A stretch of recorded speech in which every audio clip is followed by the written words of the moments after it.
A Ucrânia acabou de lançar o inferno.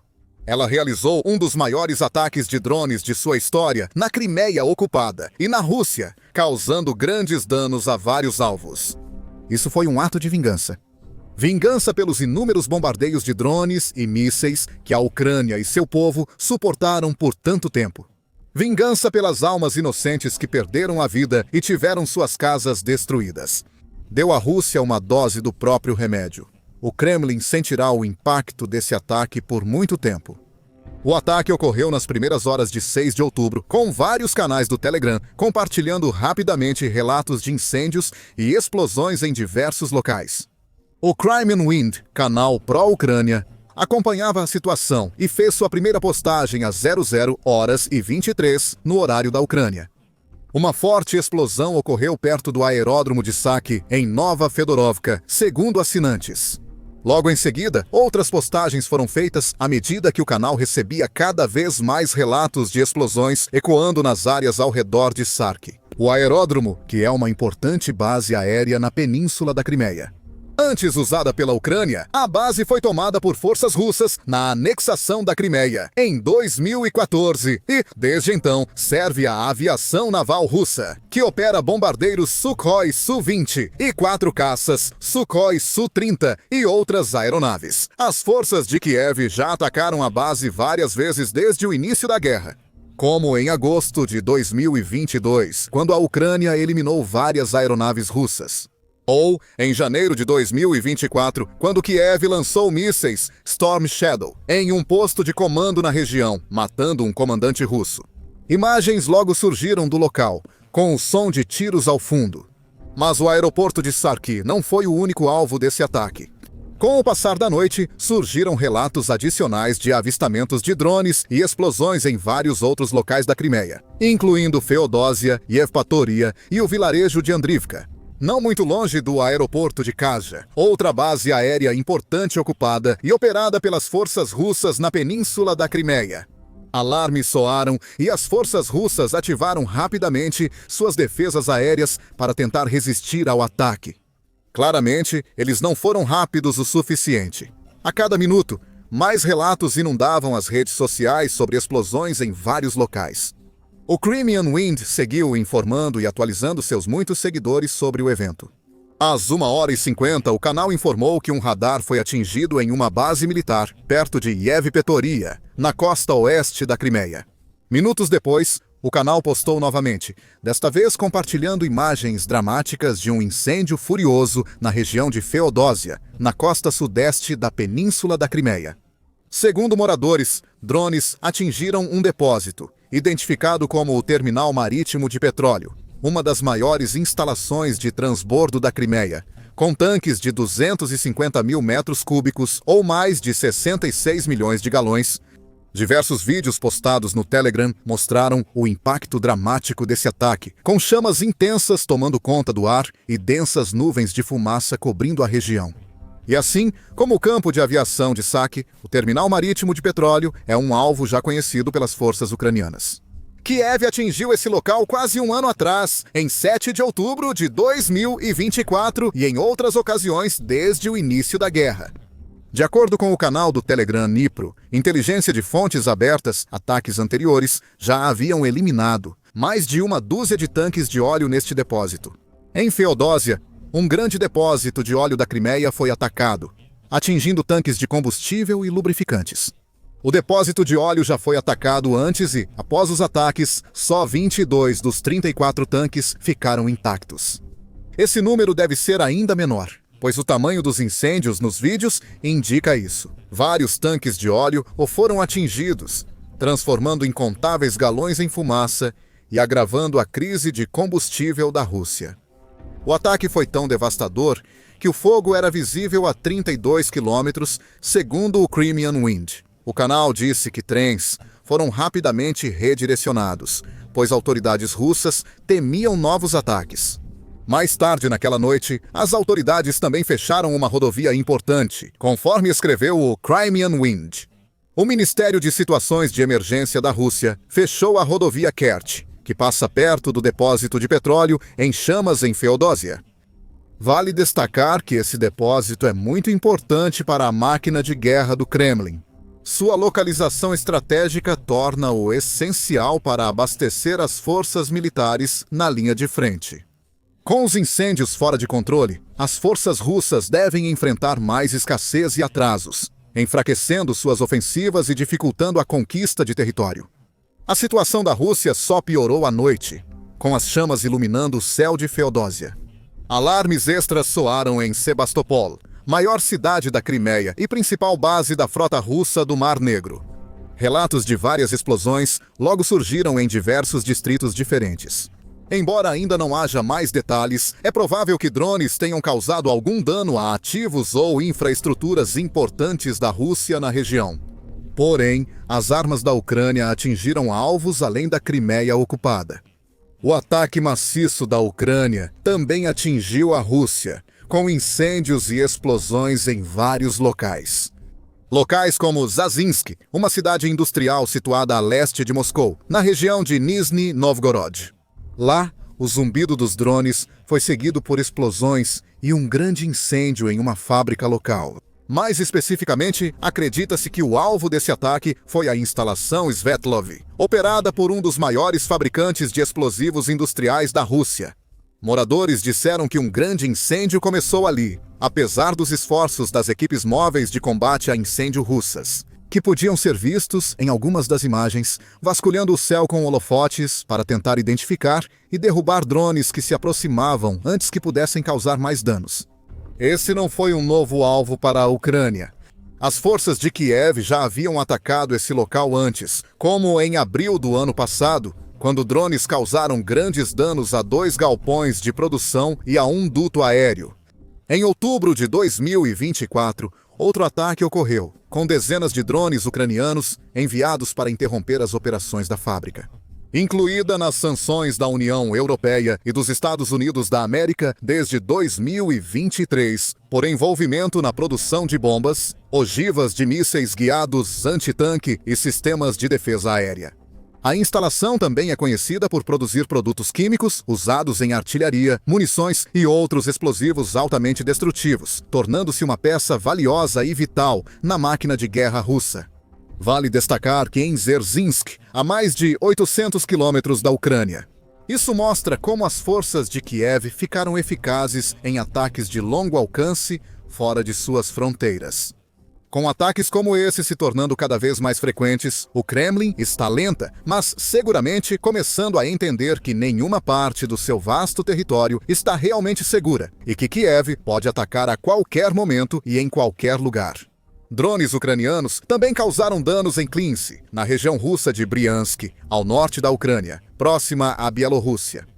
Moradores relataram que uma usina termoelétrica local pegou fogo. Mais uma vez, havia vários vídeos e fotos das pessoas na região comprovando o ocorrido. O portal Astra informou no Telegram: uma usina termoelétrica em Klinsk, Bryansk, Oblast, foi atacada. Moradores e grupos ucranianos relatam e publicam supostas imagens do local.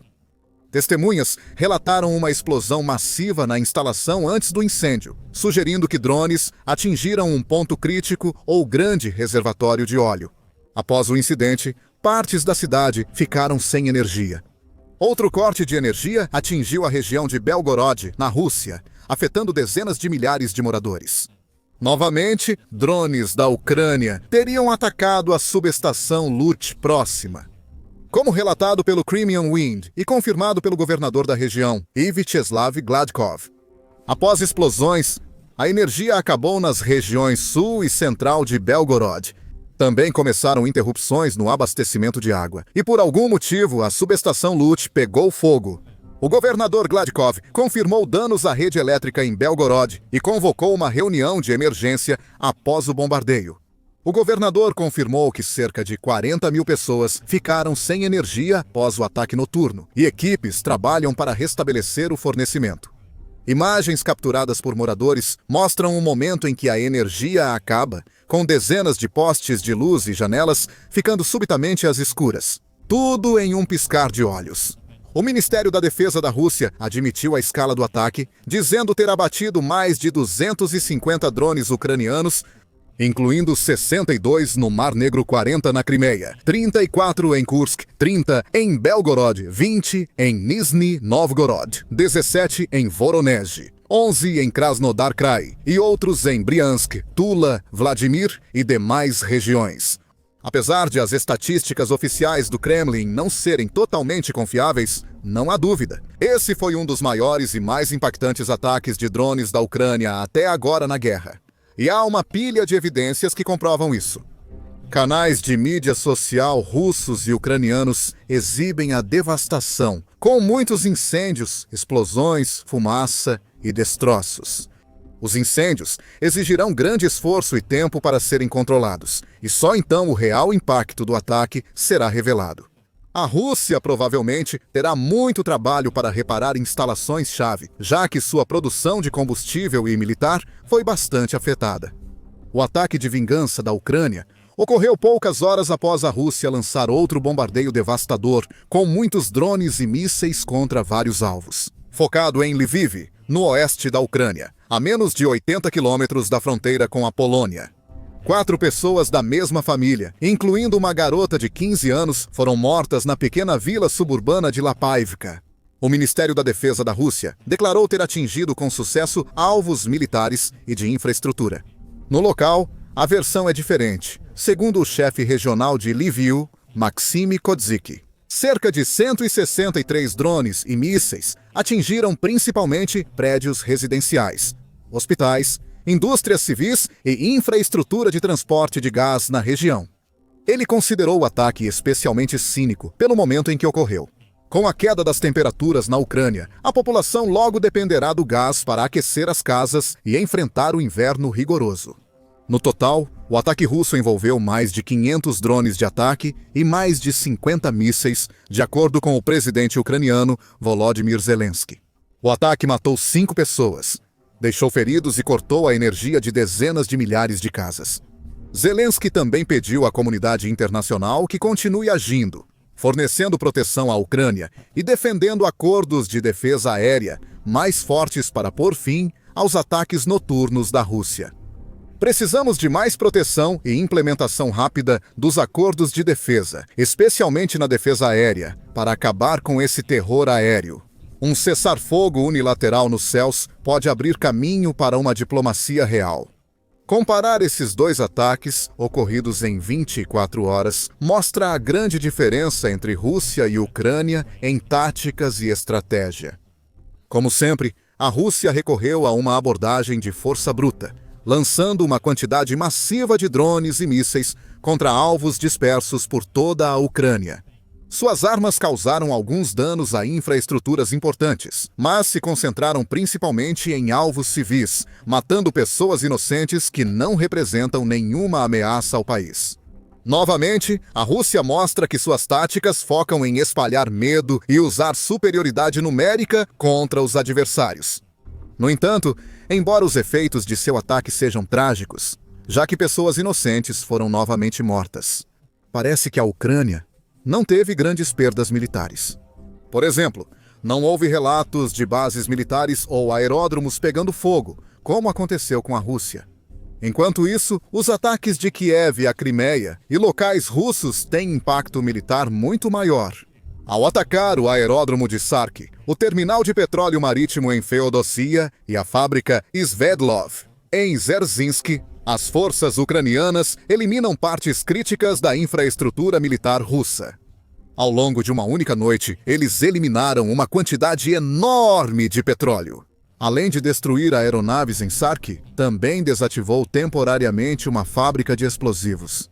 Isso terá efeitos colaterais e impacto duradouro.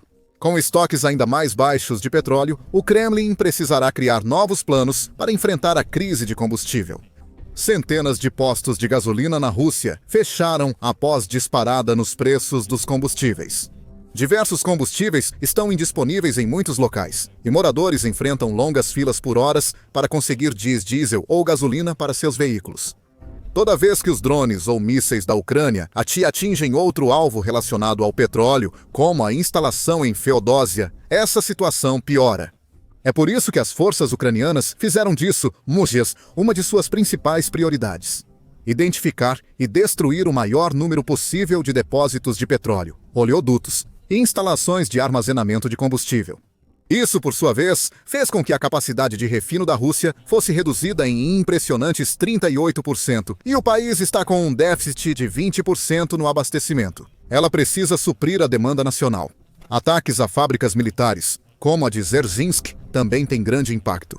As forças russas dependem desse tipo de fábrica para construir as bombas, os mísseis, os drones e inúmeras outras peças importantes de equipamento militar. Eles devem manter ataques na linha de frente, bombardeios aéreos e outras ofensivas na Ucrânia. A destruição ou incêndio dessas instalações reduz inevitavelmente sua produção. Isso significa menos bombas saindo das linhas de produção, menos drones, mísseis e outras armas para o Kremlin lançar contra a Ucrânia e, consequentemente, menos vítimas. Em resumo, ataques assim enfraquecem a máquina de guerra russa e salvam vidas ucranianas. Essa é a principal diferença entre os dois. A Rússia está focada em causar o máximo de dano possível para forçar a Ucrânia à submissão. Ela não hesita em explodir casas e bombardear hospitais cheios de civis inocentes. A Ucrânia age com honra e inteligência e tem meios para agir como a Rússia. Ela poderia usar seu exército de drones para atacar cidades russas, cometendo crimes de guerra ao matar e ferir civis. Mas não faz isso. Ela escolhe o caminho mais elevado e opta por uma abordagem significativamente mais inteligente e estrategicamente sólida, atingindo o Kremlin onde dói e eliminando alvos que mantêm a economia e a máquina de guerra russa ativas. A lógica disso é clara para todos. Se a Ucrânia causar danos significativos às principais infraestruturas russas, o Kremlin não conseguirá manter o conflito. A economia do país não vai sustentar o caixa de guerra. Problemas internos, como crise de combustível e falta de mão de obra, ficarão grandes demais para serem ignorados. A guerra está alcançando o território russo e pessoas do país começam a perceber essa realidade. Eles estão sentindo os efeitos ao perceberem que estão tendo dificuldades para pagar itens essenciais do dia a dia, ou ao descobrirem que o posto de gasolina local, de repente, impôs limites rigorosos sobre a quantidade de combustível que podem comprar. Quem vive perto de áreas militares importantes vê de perto o impacto dos ataques da Ucrânia. Testemunhando as cenas e sons de drones voando acima, explosões ecoando e incêndios violentos surgindo em instalações de infraestrutura próximas. Lentamente, mas com certeza, cada vez mais dessas mesmas pessoas russas estão ficando ressentidas e frustradas pelo fato de a guerra ainda continuar. Até nos altos escalões da cadeia de comando, oficiais, generais e outras figuras russas já estão cansados de uma guerra sem fim à vista. É uma liderança que se recusa a ajustar sua abordagem. A pressão está aumentando sobre o presidente russo, Vladimir Putin, e talvez, no final das contas, se torne insuportável. Vendo seu país em chamas e a economia em queda, até Putin, orgulhoso e confiante, pode começar a sentir algum arrependimento por suas ações imprudentes. Confira nossa análise sobre os recentes problemas de Putin e como a Rússia pode ficar sem tanques, artilharia e outros recursos militares essenciais. Pode ser forçada a se render já em 2026. Para uma análise detalhada sobre a crescente dissidência entre generais russos e o público, assista a este vídeo, mostrando que até nacionalistas russos, linha dura e blogueiros militares já admitem que a Rússia não tem chance de vencer a guerra. E por fim, não se esqueça de se inscrever no nosso canal de confiança também, para ficar por dentro de tudo o que ocorre na guerra Rússia-Ucrânia e em outros conflitos globais importantes.